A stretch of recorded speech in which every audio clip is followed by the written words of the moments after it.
Okay, we're going to show you guys how to break down the top block hold down assembly for mechanical type. So this will be for testing the ring from Harbinson Fisher's to ours to see if it makes up properly. First thing you want to do, from the barrel, break the extension. So both of your pumps will have either a 3-footer or 3-inch, either way. You're going to go ahead and break the extension using the 2188 friction. Now, after you break that, we'll just unscrew it, and from there you'll take it over to where your P-tools and your benches. Okay, from here you're going to put it in your P-tool. You have to use the 2 1/4 size, and you're going to grab it from the mandrel itself, where the sleeve and mandrel is. You'll have a P-tool guide here. From there, what you want to do is you want to mark the mandrel right here, because the reason is when you break it off from this guide, you want to make sure this is not breaking off with it. So you're going to go ahead and grab the guide here and see the markings. These should not be moving after you make up or break the assembly.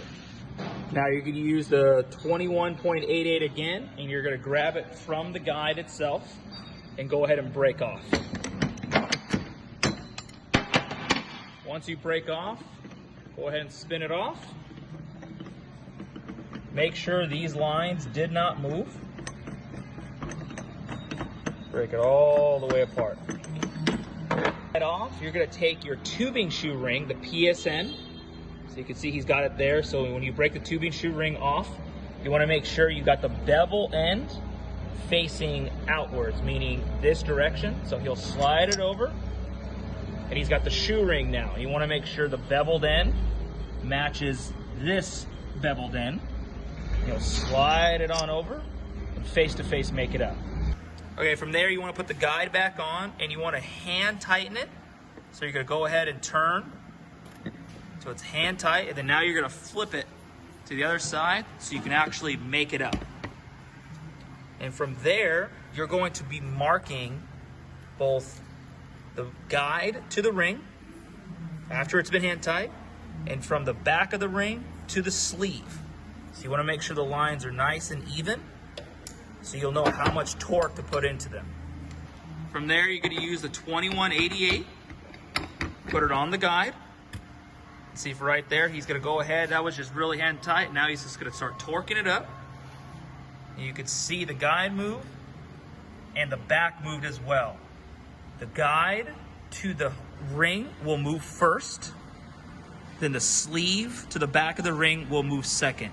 They both need to be at roughly 1/8 of an inch to about 1/4 of an inch max for torque. After everything is torqued up on both ends, you're going to check the ring with your hand. See how it's not wiggling back and forth? It is tight. So the ring itself to the actual production ring where it seals, shouldn't be any movement. You should be able to wiggle it, no torquing, nothing by hand at all. You should also see no daylight coming from the other side on both ends. If it's tight, it's good.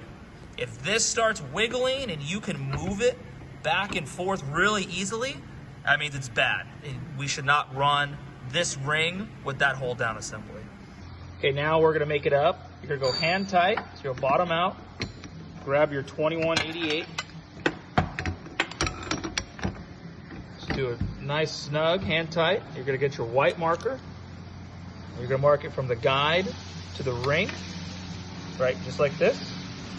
And from there, you're gonna do 1/2 inch. So it's gonna be torqued up. You see to measure 1/2 inch, and once you're at 1/2 inch, you're fully torqued. After you disassembled everything, you did all the checks, that everything was good, you want to recheck the rings. Just make sure there's no ding marks, no cracks, no anything after you torque them up. So you check the PSN, all the bevels, make sure everything's clean. And you want to do the exact same thing with the shoe ring. Double check, make sure there's no cracks, no damaging, no issues with the ring itself before you build the pump back up.